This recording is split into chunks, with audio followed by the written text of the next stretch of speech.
ಚಕ್ರವರ್ತಿ news, ಇದು ಭ್ರಷ್ಟರ ವಿರುದ್ಧ ಬ್ರಹ್ಮಾಸ್ತ್ರ.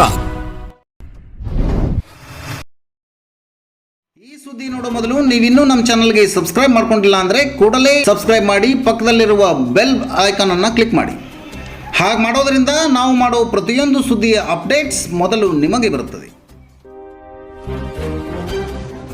ಸರ್ಕಾರಿ ಶಾಲೆಯ ಮುಖ್ಯ ಶಿಕ್ಷಕನೋರ್ವ ತನ್ನ ಕಾರನ್ನು ಸ್ವಚ್ಛಗೊಳಿಸಲು ವಿದ್ಯಾರ್ಥಿಗಳನ್ನು ಬಳಸಿಕೊಂಡಿದ್ದಾರೆ ಎಂಬ ಗಂಭೀರ ಆರೋಪ ಮುದ್ದೇಬಿಹಾಳ ತಾಲೂಕಿನ ನಲತ್ವಾಡ ಪಟ್ಟಣದಲ್ಲಿ ಸದ್ದು ಮಾಡಿದೆ. ಶಾಸಕರ ಮಾದರಿಯ ಸರ್ಕಾರಿ ಪ್ರಾಥಮಿಕ ಶಾಲೆಯ ಮುಖ್ಯ ಶಿಕ್ಷಕ ಬಸವರಾಜ್ ರಕ್ಕಸ್ಗಿ ಈ ಆರೋಪವನ್ನು ಹೊತ್ತಿದ್ದಾರೆ. ತಮ್ಮ 4 ಚಕ್ರದ ವಾಹನವನ್ನು ಇಬ್ಬರು ವಿದ್ಯಾರ್ಥಿಗಳ ಬಳಿಯಿಂದ ಸ್ವಚ್ಛಗೊಳಿಸಿಕೊಳ್ಳುತ್ತಿರುವ ವಿಡಿಯೋ ಚಕ್ರವರ್ತಿ ನ್ಯೂಸ್ಗೆ ಲಭ್ಯವಾಗಿದ್ದು, ಶಾಲಾ ಆವರಣದಲ್ಲಿ ಇಬ್ಬರು ಶಾಲಾ ವಿದ್ಯಾರ್ಥಿಗಳು ನೀರಿನ ಪೈಪ್ ಹಿಡಿದು ಕಾರ್ ತೊಳೆಯುತ್ತಿರುವ ಮತ್ತು ಟವಲ್ನಿಂದ ಕಾರನ್ನು ಉಜ್ಜುತ್ತಿರುವ ದೃಶ್ಯ ವಿಡಿಯೋದಲ್ಲಿ ಸೆರೆಯಾಗಿ ಮುಖ್ಯ ಶಿಕ್ಷಕನ ಮೇಲಿರುವ ಆರೋಪಕ್ಕೆ ಸಾಕ್ಷಿಯಾಗಿವೆ. ಇನ್ನು ಈ ಘಟನೆಯ ಬಗ್ಗೆ ಮುದ್ದೇಬಿಹಾಳ ಕ್ಷೇತ್ರ ಶಿಕ್ಷಣಾಧಿಕಾರಿ ಬಸವರಾಜ್ ಸಾವಳಗಿ ಚಕ್ರವರ್ತಿ ನ್ಯೂಸ್ನೊಂದಿಗೆ ಮಾತನಾಡಿ, ಈ ಘಟನೆ ಅಮಾನವೀಯ.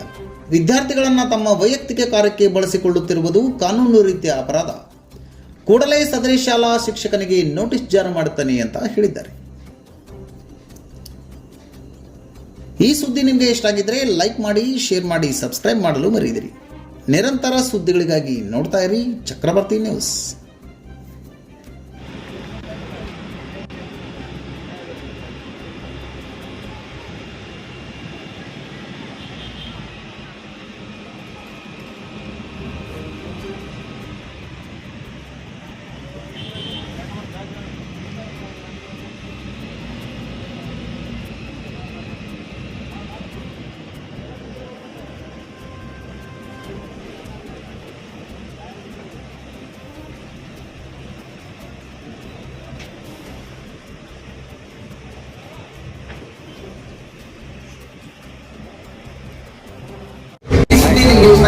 ಲೈಕ್, ಶೇರ್ ಮತ್ತು ಸಬ್ಸ್ಕ್ರೈಬ್ ಮಾಡುವ ಮೂಲಕ ನಮ್ಮನ್ನ ಪ್ರೋತ್ಸಾಹಿಸಿ.